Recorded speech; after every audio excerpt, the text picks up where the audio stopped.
Olá, tudo bem? Desde já agradeço pela atenção e pelo seu tempo. E com o vídeo de hoje, acerca, do conteúdo, a matéria do vestibular seriado da Universidade Federal de Lavras. Eu já realizei o vídeo com a filosofia e com esse vídeo, seguindo ali a programação da matéria, da parte de sociologia. Peço aí para compartilhar com outras pessoas, isso pode ajudar nos estudos, e com o mesmo formato, a gente pegando pontos chaves acerca da matéria, pois cada assunto, traz várias dimensões. Então, qual que é a finalidade tanto do vídeo e também mostrar que, tendo em mente os pontos chaves, fica mais fácil analisar a questão e depois também analisar o texto e ter mais segurança na resposta.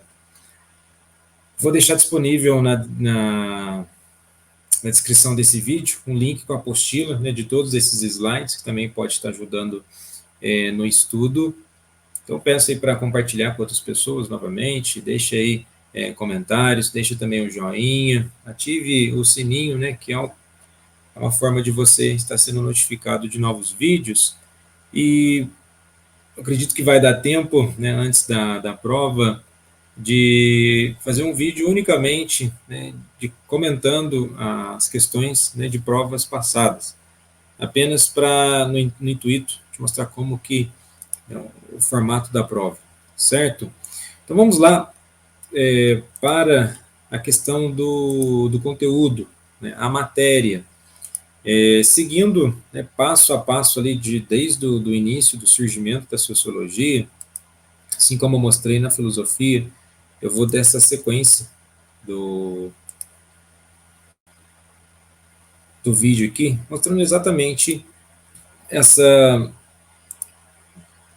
parte do conteúdo. Eu fiz ali o da filosofia, quando nós subimos aqui, temos lá a sociologia. Então, eu vou desde o aspecto mesmo do contexto histórico, do aparecimento da sociologia. Ela não surge por acaso, tem um contexto histórico, um contexto político, econômico, ideológico para o surgimento da sociologia, não necessariamente enquanto a matéria que nós temos hoje, mas como o próprio entendimento das mudanças sociais na época. Então, vamos ver nesse aspecto, o bloco 1 aí, por assim dizer, depois o bloco 2, a questão da cultura, instituições, processos e grupos sociais.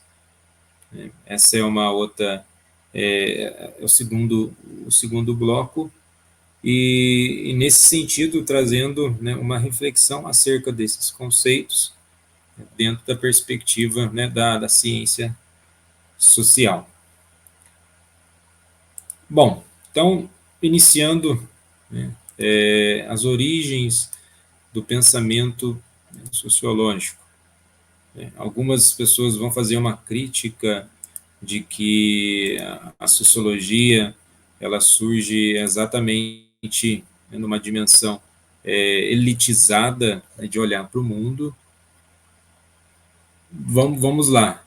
É evidente que a sociologia ela surge dentro de um ambiente de pessoas que tinham acesso à universidade, pessoas que tinham uma condição econômica mais elevada, tinham acesso às obras acadêmicas, tinham acesso às inovações tecnológicas e científicas, e se quiserem chamar essas pessoas dentro de uma elite, mas só pelo fato de tal ciência ter sido desenvolvida dentro desse âmbito social, não desqualifica o surgimento da ciência, porque há tendências de pensamento, de pegar a sociologia, um exemplo aqui, nós vamos falar do positivismo, falar que o positivismo é uma visão muito elitista da sociedade e não trouxe benefícios, e por isso que a educação é assim, assado.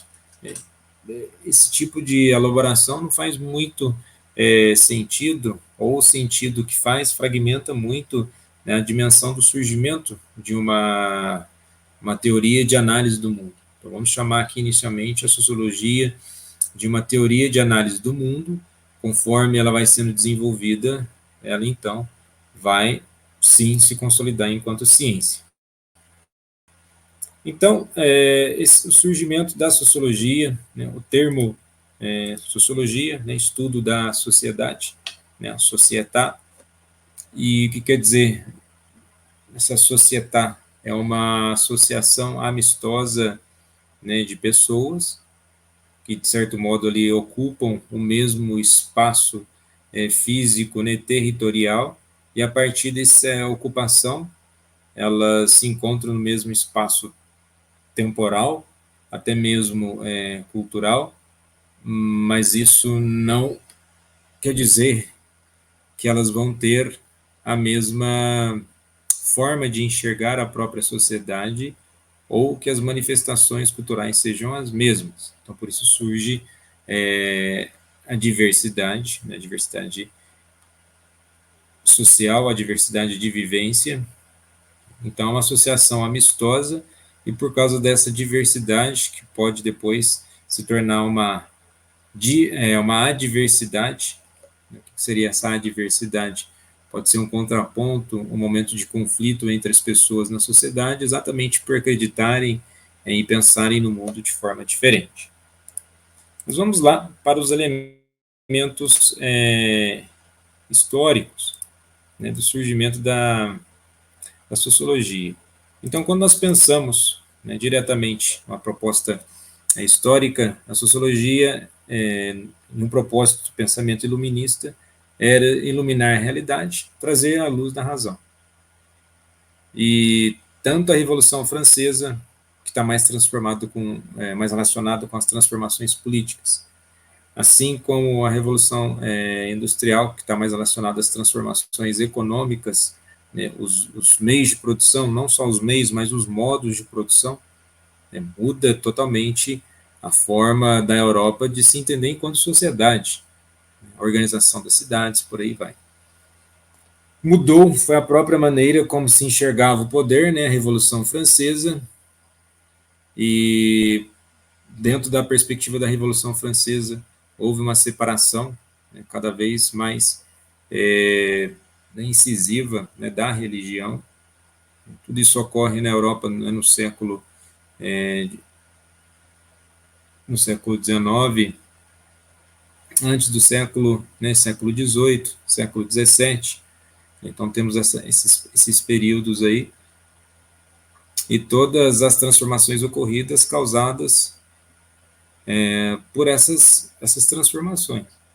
Dizer que foi unicamente, né, a Revolução Francesa, a industrial, que fez o surgimento da sociologia, mas não foram somente elas, né? Já havia um desenvolvimento, né, de uma busca de entendimento das questões sociais na Europa, mas essas duas revoluções, na eclosão dessas duas revoluções, que de fato aí surge a sociologia.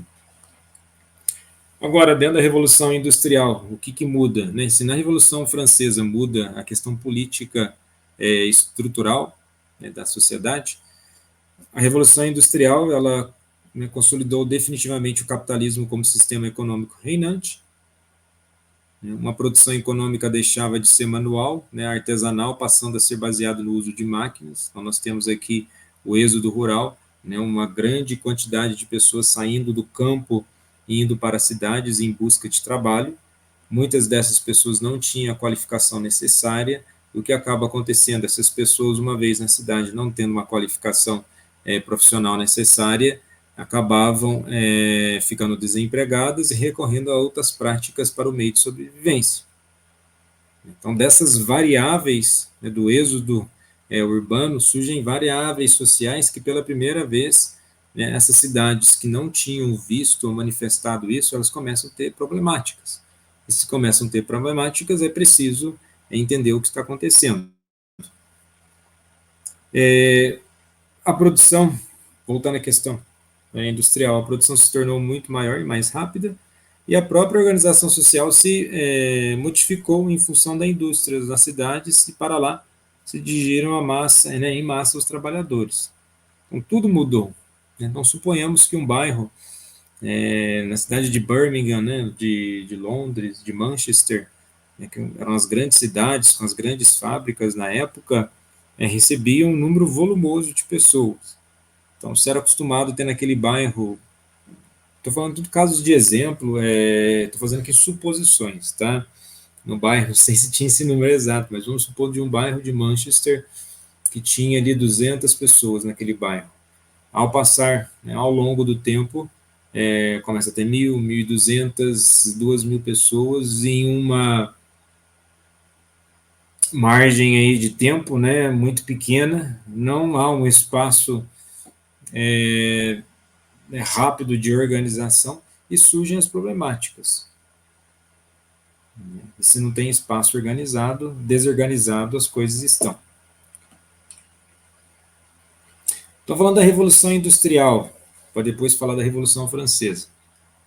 Então é interessante que, porque quando se pensa que a sociologia surge a partir disso, a revolução ela não é algo ali singular, recorrente naquele momento.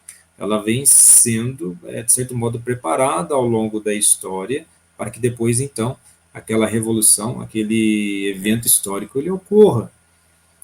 O que serve a indústria cultural? Fortalecimento do capitalismo, crescimento econômico, trabalho assalariado, mudança no sistema ou mudança no centro econômico, Mediterrâneo vai para o norte europeu, Estados Unidos.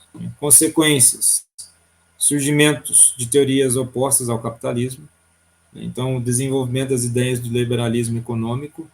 Vale lembrar que século XVII, século XVIII, século XIX, exatamente paralelo ao desenvolvimento industrial, surgem críticos que podem ser ligados aos pensamentos sociais. E falando das questões sociais, como já mencionei, o êxodo rural e urbanização, o surgimento da classe operária, enfraquecimento dos laços familiares, exatamente daquele modelo, daquela forma de viver no campo, alterada drasticamente mediante as condições na cidade. E as consequências, as primeiras consequências: poluição de recursos hídricos e do ar, maior extração de matéria-prima. Então, naquele momento, não existia uma questão de consciência ambiental, evidentemente, mas, com certeza, já era algo bem visível, e perceptível que o ar de Londres, ou de Manchester, de Birmingham, ou assim de Paris, e outros, ou em Berlim, o ar já não é mais o mesmo. E a própria relação do ser humano com a natureza muda. O ser humano precisa alimentar o setor de produção, e isso aí leva ao desenvolvimento de mais tecnologias, e essas tecnologias facilitam o acesso à extração. E aí, de início, temos a primeira etapa da Revolução Industrial, no século XVIII, depois o século XIX, e dentro desse desenvolvimento, muda-se drasticamente as relações sociais. Você muda as relações do trabalho, consequentemente, você muda as relações sociais. Agora, a Revolução Francesa. Se nós pegarmos aí quando começa a Revolução Francesa por de fato, 1789 a 1799, são 10 anos, que aí depois o golpe do Brumário, onde Napoleão assume a França, estabilidade política, desenvolvimento econômico. Então temos aí que o fim da Revolução Francesa é ali a chegada de Napoleão ao poder. Mas o que é o contexto da Revolução Francesa? As desigualdades sociais, já existia ali uma classe, divisão de classes, A própria terminologia de divisão de classes ou surgimento de classes não é a partir da crítica marxiana, ou marxista, como queira chamar. Já existia, desde que o mundo é organizado, nesse processo constante de civilizações, existe essa divisão de classe. Tem um livro do Rousseau, quando ele escreve A Origem da Desigualdade entre os Homens, é exatamente nessa perspectiva. A desigualdade é uma forma de corrupção, não estou falando corrupção no sentido de roubar, na questão jurídica, não, do Código Penal, estou falando de corrupção ao desvio da natureza humana. E aí o ser humano ele se divide em classes, como vocês veem aí, no próprio triângulo, o primeiro estado, que é o clero, o segundo estado, o terceiro estado. E esse tipo de pirâmide é uma pirâmide da forma que era feito no período medieval, a questão do feudalismo, o próprio absolutismo. Então, as desigualdades sociais estão aí e surgem conflitos. Dentro dessa questão das desigualdades sociais, temos as assembleias, então as Assembleias dos Notáveis, 1787, temos as revoltas, que aí acaba o que está acontecendo, por que tem revolta? Aumenta o imposto, ao invés de buscar solucionar, busca um caminho que complica mais a questão do aumento de imposto, tem a revolta, depois tem a participação do terceiro estado. O que eu estou dividindo o triângulo ali inicial, primeiro estado, primeiro e segundo estado tentaram resolver a crise, ou seja, o clero e os nobres, o que eles fazem? Aumento o imposto, revolta. A terceiro estado não está satisfeito. O terceiro estado participa, uma subrepresentação do estado na Assembleia, e com todas essas representatividades, o próprio fato de existir conflito armado, pessoas serem decapitadas, e aqui é uma crítica, até mesmo à Revolução Francesa, que é colocado como estandarte da liberdade, liberdade, fraternidade ou morte, ou morte deles realmente irem para o conflito, ou morte daquela pessoa que não aceitasse a revolução, tá? E aí, a partir dessa Assembleia Constituinte, 1789, estou resumindo a história, tá? A Revolução em si, que é a queda da Bastilha, que aí em 14 de julho de 1789 é o direito do homem e do cidadão, que vem a Constituição em 1791. Aí temos a República Jacobina, de 93 a 94, que é um período do terror. Temos um diretório, de 1795 a 1799, é uma reação girondina, vitórias militares, conspiração dos iguais.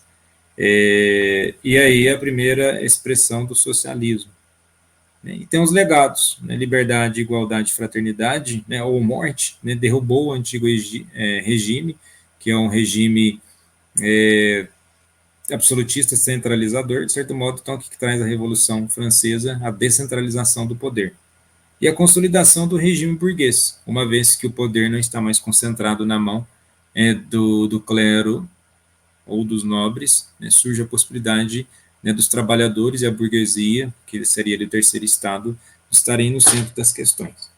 Então, de certo modo, é uma revolução que tem por trás os representantes das grandes indústrias, que se opõem à concentração de renda, à concentração do poder de um Estado absolutista, com a sociedade precisando de reformas, e há a possibilidade dessas reformas a partir de uma liberação do pensamento e da economia. Bom, já que nós falamos ali do surgimento da sociologia, são esses dois contextos históricos, essa parte inicial, quem que inicia, além de Saint-Simon, temos aí o que é mais comentado, que é Augusto Comte, que aí surge o positivismo, que é a análise da sociedade a partir da ciência. Quando você fala assim de positivo, o termo positivo ele pode tanto levar a entender a uma questão legal, legalista, judiciária, positiva, necessariamente não é uma lei natural, e o positivismo em si é a ciência, a racionalização do entendimento do mundo. Então, o que nós podemos elencar, né, do Comte? Então, um aspecto fundamental que ele vai analisar é a distinção entre estática e dinâmica social. As duas primeiras coisas que ele vai analisar. A estática relaciona-se às condições constantes da sociedade, tendo como ideia fundamental a ordem. Então, estática é aquilo que sempre tem na sociedade, sempre vai permanecer. E a dinâmica estuda as leis do desenvolvimento da sociedade, relaciona-se ao progresso. Por isso que o lema positivista, né, ordem e progresso, tem a ver com estática. Estática é aquilo que fica permanente, é constante. Pode ter uma variação de entendimento acerca, mas são os pilares ali do próprio fundamentação da sociedade, e a dinâmica é o desenvolvimento dessa sociedade e o próprio progresso. Por questão de, né, aqui, de curiosidade, então, de onde eu falei de ordem e progresso, né, a bandeira do Brasil tem um lema positivista, né, que é de onde vem, né, essa expressão ordem e progresso, né, que foi inspirada no positivismo, e a frase em si tem um contexto maior, né, o amor por princípio, a ordem por base. Amor aqui não no sentimentalismo, viu? O amor como uma conduta constante, né, uma busca virtuosa para realmente que ocorra uma ordem, e essa ordem seja tão forte que estruture as coisas. E o progresso, por fim. Se existe de fato ordem, as forças, a inteligência humana, ela é apontada de uma forma harmoniosa, então ocorre o progresso. Essa é a origem de ordem e progresso. Agora, os questionamentos, as críticas em cima, que pode ser que ficar um discurso de uma elite, de uma classe dominante. Isso, de fato, faz sentido, né? Existe a questão da classe dominante e os dominados, né? Tanto que, né, um paralelo aqui da matéria, temos no livro de Machado de Assis, né, de Quincas Borba, ele vai criticar os ismos, né, e o positivismo. Ele fala sobre ao vencedor as batatas, falando que há uma disputa entre as tribos, que se por de fato elas chegassem na paz e dividissem as batatas, ia chegar uma hora que nessa divisão de batatas não haveria batata suficiente para todos. O que ele está criticando é exatamente que se propõe várias teorias na busca de igualdade, mas sempre fica dividido e leva a uma maior divisão ainda ou à destruição do próximo. Então, o que ele propõe de uma forma irônica, é o Machado de Assis, de que o vencedor deveria simplesmente dividir, ele deveria tomar do próximo e conseguir o máximo possível. Dominar aquele território, derrubar todos os recursos. Então, ele fala para tomar cuidado, tendo essa lógica, da armadilha do desenvolvimento. Por exemplo, um trem, ele traz, ele até utiliza o exemplo do trem. O trem ele traz uma dimensão de desenvolvimento, de tecnologia, né, mas ao mesmo tempo traz ali, ainda mais os trens na época, né, a poluição do carvão, a própria necessidade de construir, colocar trilhos, na questão do meio ambiente. Então, o desenvolvimento ele precisa ser analisado, pensado, né, para não ocorrer uma destruição. Então, o próprio Machado de Assis, ele não critica só o positivismo, não. Ele critica outros ismos, né? E aqui vale a ressalva, palavras terminadas com ismo não querem dizer o tom depreciativo, tá bom? Porque ocorre aí que as pessoas falam, e tal coisa não pode ser dita assim, tem que falar com outro sufixo, porque senão vai indicar doença ou vai indicar negatividade. Isso é incorreto pensar, porque da mesma forma que tem os ismos, né, de um lado que tem uma questão negativa, tem os ismos que tem uma questão unicamente positiva no aspecto de mostrar que é uma prática de algo. Bom, voltando para a questão do Comte, né, com a sua metodologia. Ele elabora ali a lei dos três estados, né, o estado teológico, o estado metafísico e o estado positivo. Ele faz uma análise histórica disso. E aí, né, a superioridade mental do espírito positivo, né, do espírito científico, né, ele vai dizer do espírito teológico ou fictício, né, o feticismo, o próprio politeísmo, o moniteísmo. O feticismo aqui seria transferir sentimentos e sensações humanas para um objeto. É uma dependência de que um objeto, algo, né, ele possa ter uma vida. Né? O ser humano transfere vida, né? Os ídolos. O politeísmo, né, a manifestação de uma religião com vários deuses, o moniteísmo, então isso é um campo da teologia. Aí o ser humano ele desenvolve um pouco, vai para o estado metafísico ou abstrato, que é a subordinação da imaginação à observação, e a partir dessa observação, cada um vai tendo uma forma de observar, surge então o relativismo, mas ao mesmo tempo surge uma previsão racional das coisas, e isso aqui já vai englobando no estado positivo ou estado real, né, que seria a invariabilidade das leis naturais. Se há, né, a variável enorme das leis naturais, é preciso observar e ter uma previsão racional. Por isso que o Conte ele fala prever para prover. O que isso significa, prever para prover? Se eu estou prevendo antecipar as problemáticas, eu vou buscar ter uma previsão racional do acontecimento, e a partir que eu vou conseguir ter essa visão racional, eu vou buscar estruturas lógica para que então eu consiga prover. O que é prover? Providenciar, entregar, fazer-se presente.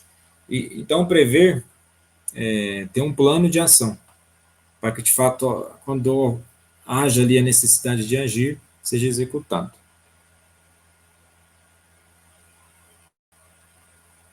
Bom,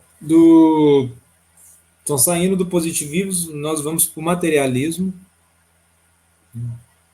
E quando se fala de materialismo, né, uma doutrina filosófica que afirma a matéria como realidade última do universo. Embora que fale que, né, o materialismo surge ali com Demócrito, né, ao criar o atonismo, a realidade provém da relação entre as partículas fundamentais da matéria, né, estabelece entre si. Então, dentro do materialismo, que é o materialismo histórico, depois da teoria crítica social, né, que provém de uma relação do indivíduo com o meio que ele vive. Essa relação, né, do indivíduo com o meio que ele vive é chamado de ideologia. Né? O que é ideologia? Né? De acordo, a palavra foi cunhada por Destude de Tracy, né, um pensador francês, que ele diz, né, idios é a forma da qual o ser humano se estabelece perante o meio onde ele está inserido. A própria inserção dele já vai determinar a forma que ele vai interagir com o meio, a forma que ele vai subsistir, né, que ele vai viver. Então, isso tem a ver com materialismo. E depois, ao longo, né, das críticas materialistas, né, Marx e Engels criaram o conceito de materialismo histórico dialético. Ou seja, a realidade social provém das relações concretas que os seres humanos estabelecem entre si, isso que faz sentido.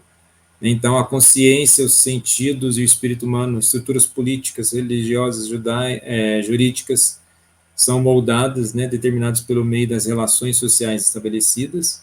Né, só tem que tomar cuidado com o determinismo.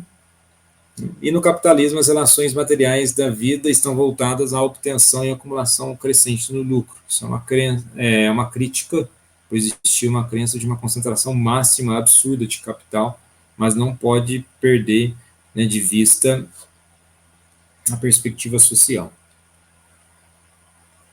Outras correntes, embora essas duas correntes estejam mais ligadas, assim, por assim dizer, ao universo filosófico, o racionalismo e o empirismo fazem parte da visão sociológica, né? Porque o que a sociologia busca? Conhecer e dar razões. O empirismo, conhecer e comparar dados. Então, a sociologia utiliza muito a comparação de dados. O mundo é racional, o real das coisas é a forma. O mundo é captado pelos sentidos, real é a matéria. Então, ele utiliza de como se fosse um óculos, né? Em cada lente tem o empirismo e do outro lado tem o racionalismo. O modelo do conhecimento é a matemática no racionalismo, o modelo do conhecimento é a experiência. E as duas coisas se complementam, tá? As pessoas falam, mas não são ideologias opostas? Por assim dizer, até são.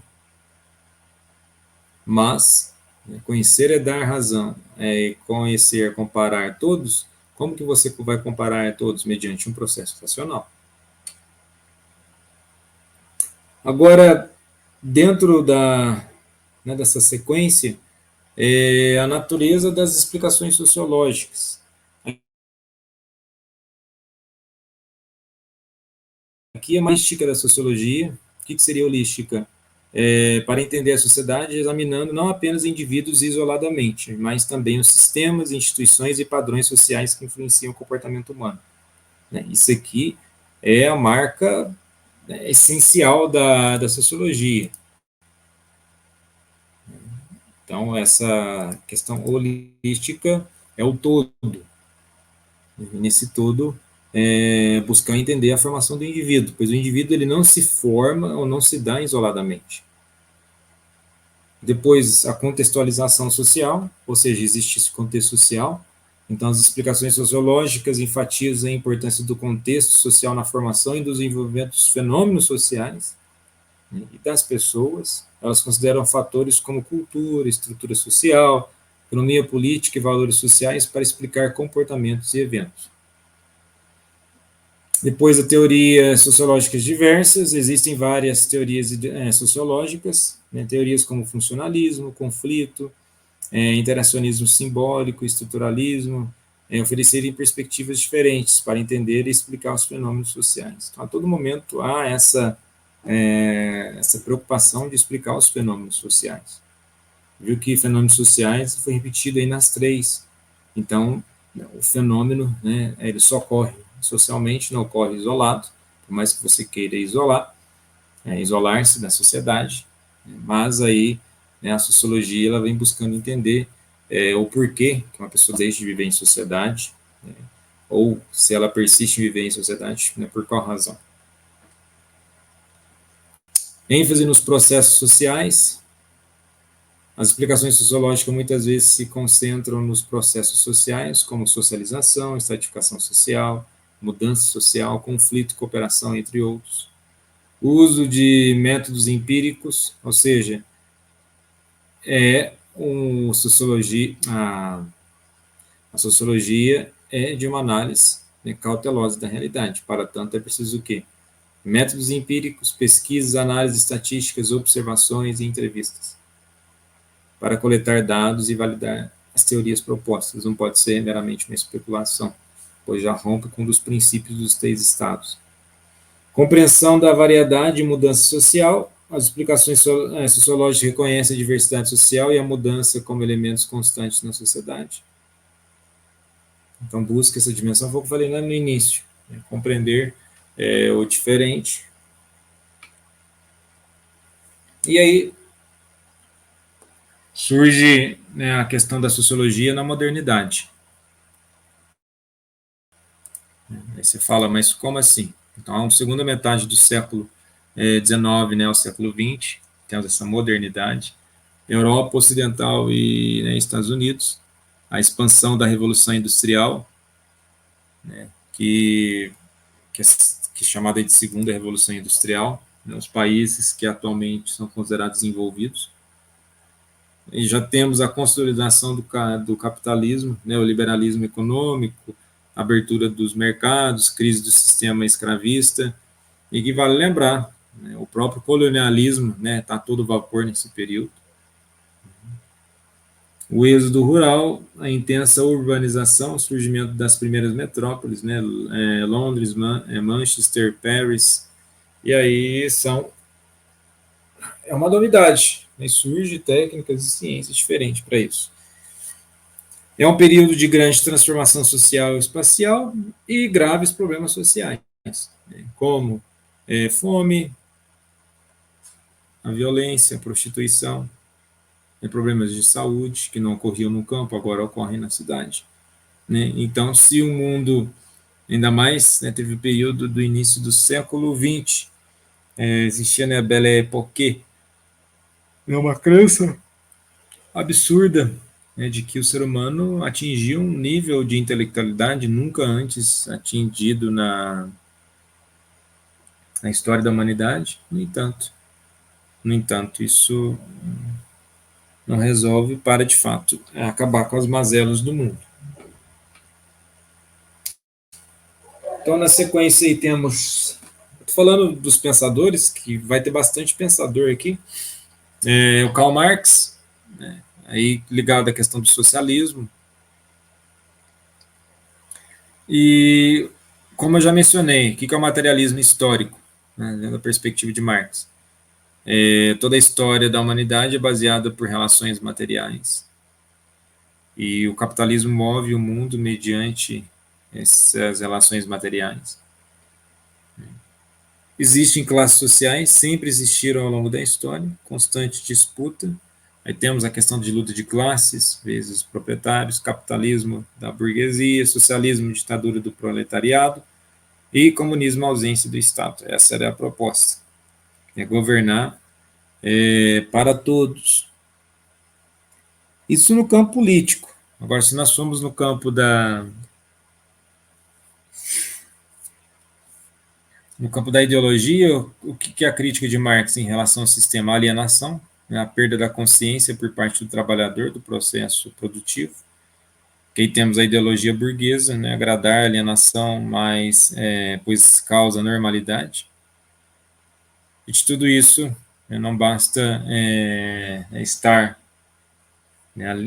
alienado, né, temos aí a felicidade, uma simbologia, poder, status. Há uma maior preocupação dos outros verem você como feliz do que você, né, sendo infeliz por de fato.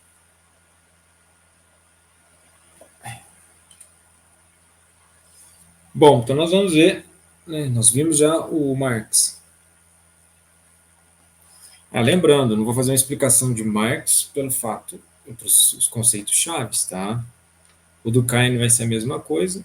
Então, o objeto de estudo, sociologia de Durkheim, é a forma da maneira de ser, pensar e agir, que é exterior ao indivíduo, apresenta-se generalidade na coletividade e exerce sobre ele a coerção.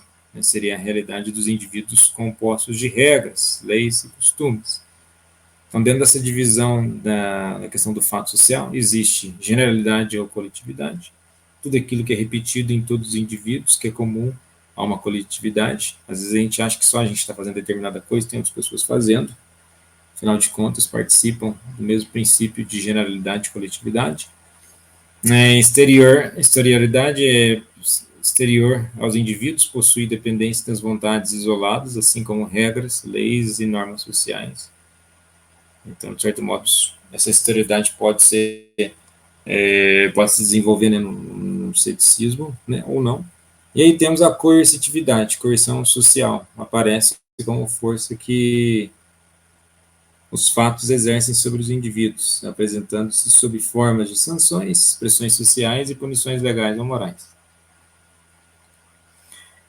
Pode ser manifestado quando adotamos um idioma, uma moda, aceitamos os costumes de uma religião. Então, o fato social, ele ocorre na generalidade e coletividade, e se perguntar quais são os elementos, né, os princípios aí de Durkheim em relação à questão social, você vai citar generalidade ou coletividade, exterior ou coercitividade.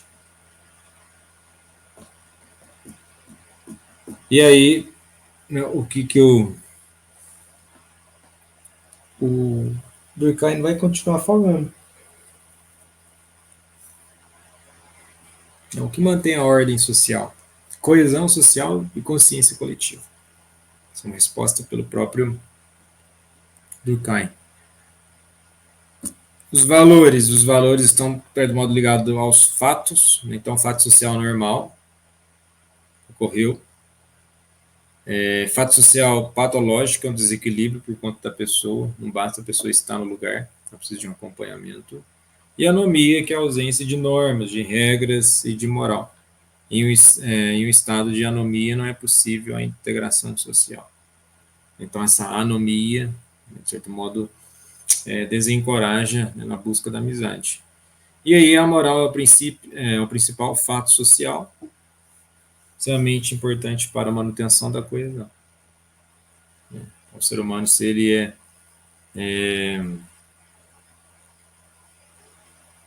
um ser humano de conduta que não está coesa, então ele está sendo imoral. E ainda dentro de Durkheim, temos dois tipos de solidariedade. A solidariedade, né, a sociedade tradicional, trabalho coletivo com finalidade coletiva, nós podemos pegar os próprios povos tradicionais.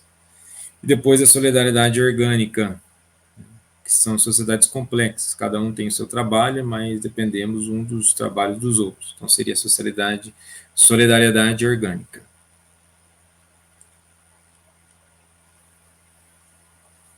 E aí terminamos o Durkheim, vamos para o Marx. E ao lado de Durkheim, né, o próprio Karl Marx, e por assim dizer, Comte, é considerado um dos pais da sociologia.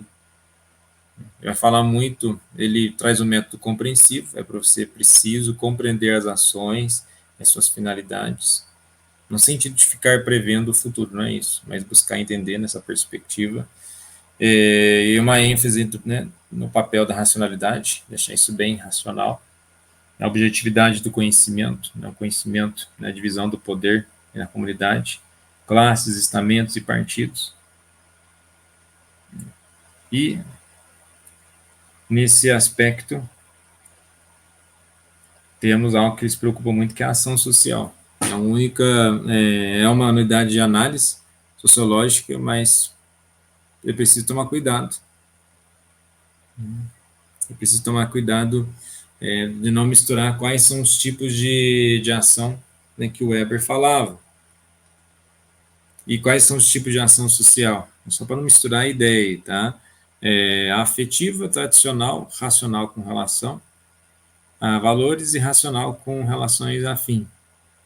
Olha lá, a primeira, motivada pela emoção, motivada pela tradição, ação calculada, racionalizada, motivada por valores ou crenças, e renal com relação a fins. Então, ocorre com esses três tipos de ideal.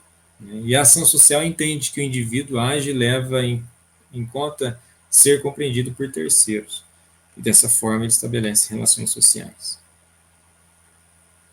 Então, saindo de Weber, nós vamos para George Simmel, o indivíduo e a modernidade, a questão da cultura objetiva e a cultura subjetiva, expansão da cultura objetiva e a alienação. Essa cultura objetiva, alguns vão apontar como uma imposição, a libertação do indivíduo e risco da sua fragmentação. E aí, de uma forma que ele coloca aqui, a separação entre vida interior e vida exterior. A vida interior, aquela racionalização sobre a própria realidade, distanciamento do indivíduo dos círculos sociais mais próximos e sua aproximação dos mais distantes. É a dinâmica da sociedade e o que acaba acontecendo em certa classe social. Certas formas de existir não são aceitas em alguns lugares. Então, quanto mais querendo estar próximo, né, desses indivíduos, naturalmente você acaba afastando e aproximando de outras pessoas.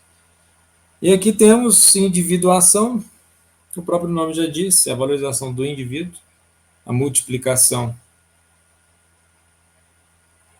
a expansão dos grupos sociais, que eu acredito que é mais aqui, estão se multiplicando as ideias para colocar as pessoas, né, para frente, entender o que realmente está acontecendo.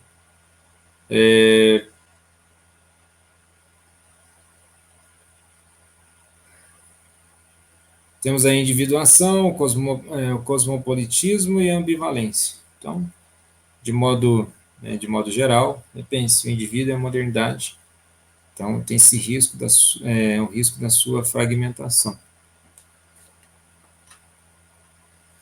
Bom, o método das ciências sociais, né, desempenha um papel crucial na desnormalização da realidade social.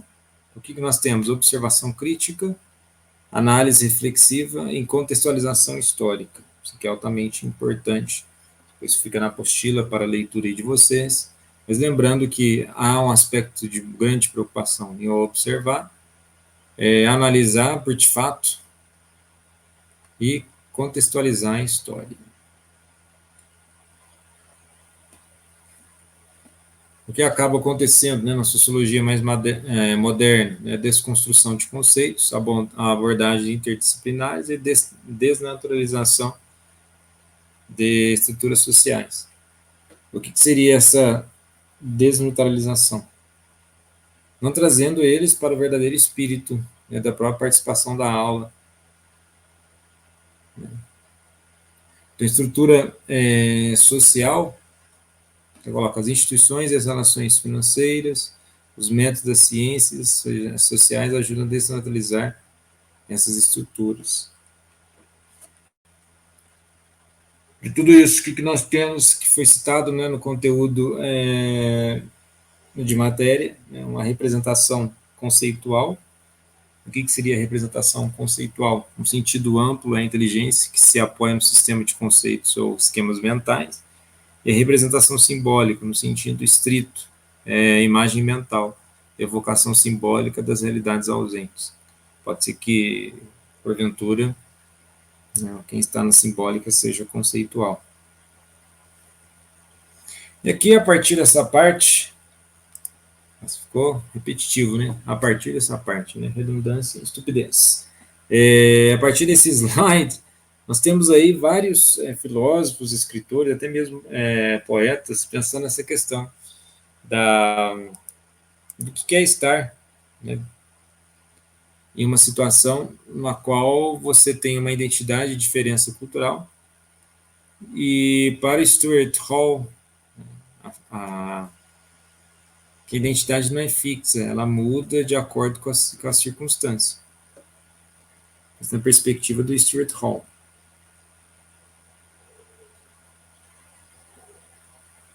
Ao Franz Boas, né, que é considerado o pai da antropologia americana, e ele foi um crítico do etnocentrismo. O que é etnocentrismo? Apenas uma raça é a melhor, e aí aponta para cometer atrocidades em outros corpos, isso é totalmente errado. E ele argumenta que as culturas devem ser entendidas em seus próprios termos, sem julgamentos de valor baseados nos padrões de uma cultura dominante.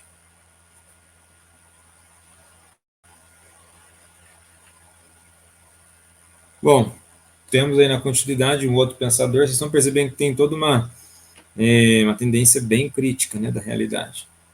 Então, ele é conhecido pelo seu trabalho orientalismo. Então, ele diz que o Ocidente representou e construiu ideias sobre o Oriente, destacando como essas representações contribuíram para o etnocentrismo e para a manutenção do poder colonial.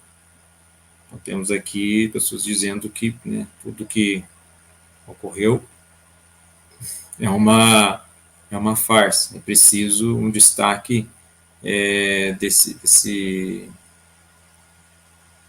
dessa forma de analisar essa questão que ele aponta, que é a manutenção do poder colonial, as estruturas. Você pega alguns problemas na África, no próprio Oriente Médio, a presença europeia. Com Foucault, embora não tenha se concentrado diretamente em identidades, Foucault construiu para a compreensão das estruturas de poder e normas sociais, né, e culturais. E, nesse sentido, né, as obras principais de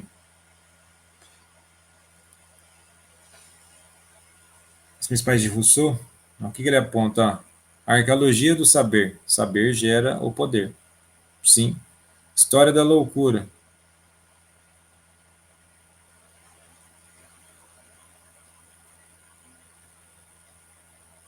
Então, História da loucura, temos lá o mal dos loucos, criação de instituições, domesticado e adestramento do indivíduo.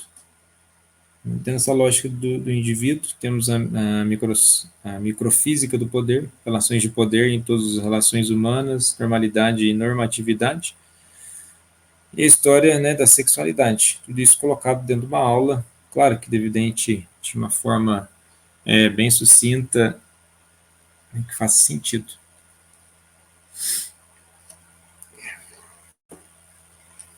Temos uma outra escritora, né, Audre Lorde, uma escritora feminista afro-americana, que discutiu as intencionalidades das identidades.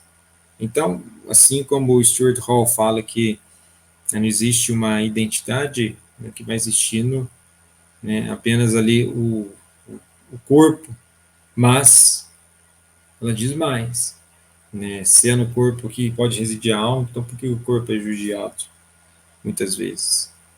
O interessante é que a Audre Lorde, ela escreve bastante, é uma poetisa. Interessante isso aqui. O fato de estarmos aqui e de eu falar essas palavras é uma tentativa de quebrar o silêncio e de atenuar algumas das diferenças entre nós.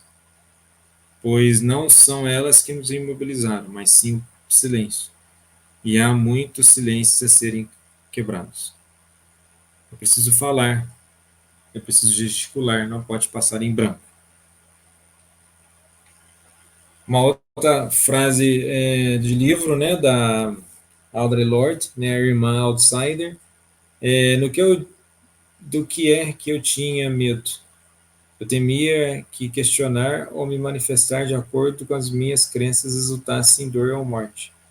Mas todas somos feridas de tantas maneiras o tempo todo. E a dor como se modifica. Ao passar, ela fica em casa, no silêncio. Depois, Cornel West, que vai fazer uma análise de questionamento acerca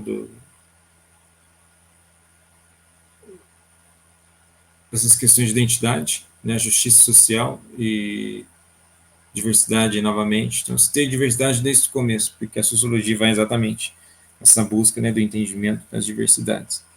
E ele explora com as diferentes identidades, experiências, moldam a percepção individual e coletiva da sociedade. Por de fato, né, olha só, a percepção individual muda a forma que você vê a sociedade. Depois, fazendo uma relação com o conteúdo, o que existe também são os tipos de grupos sociais. Tá? O grupo primário, que é contato direto, secundário é a maneira, né, com a vassoura, e intermediário, forma de controle social. Então, tem os tipos de grupos sociais.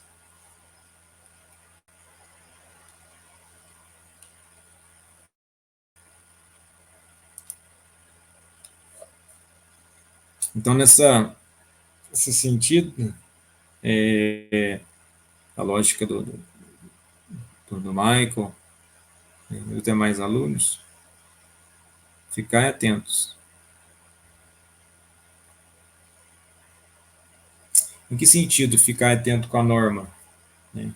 Para Durkheim, a sociedade só existe devido às regras sociais que padronizam de certa forma as condutas dos indivíduos, estando a serviço da ordem do bem comum. Para Marx, o objetivo de manter o status quo. Para Weber, as normas sociais são fruto das ações intencionais dos indivíduos. E para Erving Goffman, a norma social se constrói durante a interação social. E nessa lógica de ação social, temos o processo de socialização. É o meio pelo qual ocorre a intenção e integração dos indivíduos em sociedade, pelo aprendizado de hábitos, regras e saberes de uma determinada cultura. Um dos fatores essenciais no âmbito da construção da sociedade. E aí temos a socialização primária, que ocorre com a família, aquele reduto mais próximo, e depois a socialização secundária. E temos aqui, todas as relações sociais estabelecidas pelos indivíduos ao longo de sua vida irão contribuir para o processo de socialização. Na sequência, né, Louis Koser, na sua abordagem sobre o conflito funcional, argumenta que o conflito dentro de um grupo social pode ter funções positivas, como promover mudanças e solidificar relações entre membros do grupo. Então, tirar um pouco esse aspecto de um conceito, de conflito, de ideias, né, suspender aquela pessoa, mas não no outro termo, suspender num termo que a pessoa vai ficar bem tranquila, e a partir disso ela volta para a sala de aula. É uma forma que eu coloquei de exemplo. Né? Vamos colocar outro exemplo lá, conflito dentro de um grupo social. Basta não olharmos para a realidade. Às vezes o grupo tem as mesmas crenças, acreditam, né, na mesma coisa, na mesma entidade, mas estão sempre diversos e desatentos ao sentido real das coisas. Depois temos o Robert Park, um dos fundadores da Escola de Chicago, que é uma escola de economia. Então, Park estudou a assimilação e competição entre grupos étnicos na sociedade urbana. Ele observou como diferentes grupos de étnicos se adaptavam e interagiam em ambientes urbanos, influenciando-se mutuamente.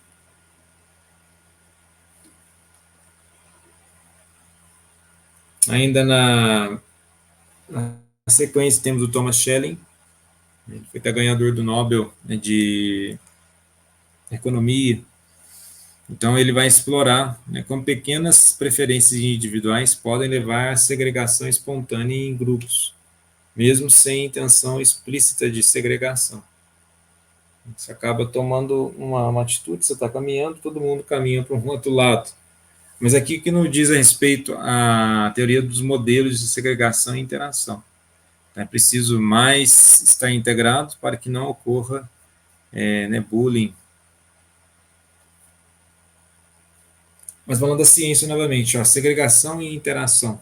Ele não fala só da ciência, tem as questões de prática. Então, é um economista cientista social que, nessa lógica do modelo, o que é o modelo? Aquilo que molda. Nós conseguimos sair da nossa própria molda. Pierre Bourdieu, que vai dizer que as relações de poder e competição na sociedade, particularmente no contexto das hierarquias sociais e culturais, sua teoria sobre o capital cultural examina como diferentes grupos competem por recursos culturais, influenciando a estratificação social. Ele vai falar muito sobre a questão do hábitos, da questão da convivência, a forma que você interage com o meio que você se encontra. E aí ele vai colocar esses três termos aqui, né, o capital cultural, o capital econômico, o capital social.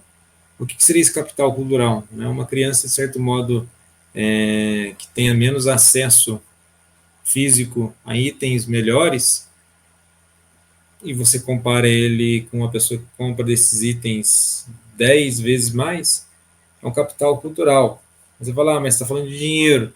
É cultural, pois o ler um livro, né, é um hábito. Agora, é muito mais capital econômico o que aconteceu no exemplo aí do carro. Uma poupança, o dinheiro, créditos, finanças, né, se assim for bom colocar. E o capital social, né, os contatinhos e os coleguinhas.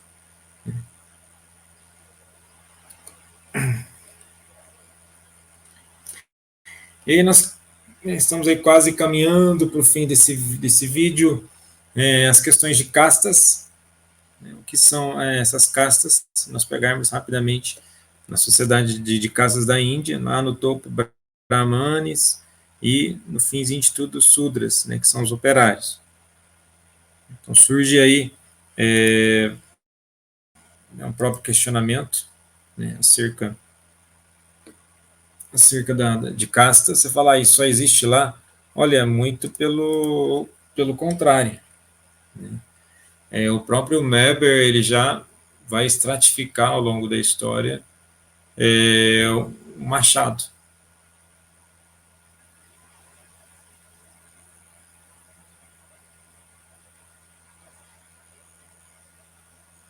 Então, quando nós colocamos, casta, olha lá, sociedade onde os indivíduos estão situados hierarquicamente de acordo com a herança social dos pais e familiares. Então, aqui, de certo modo, não há uma mobilidade. Depois, estamento, sociedade, onde os indivíduos estão situados hierarquicamente, mais pelo prestígio do que pelo poder econômico. Também passado de pai para filho e atribuído pela aristocracia. Então, temos exemplo de poder, né, duques e barões, mobilidade social, que ele já comentou. E aí, na questão de classes, né, do ponto de vista legal, todos têm direito, mas a desigualdade é real. Na pirâmide social, o mérito é que norteia a hierarquia.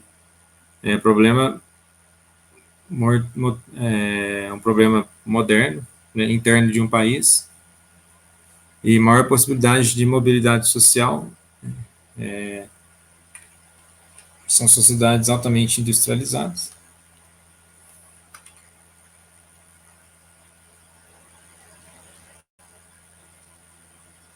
Então, essa parte que vai da sociologia,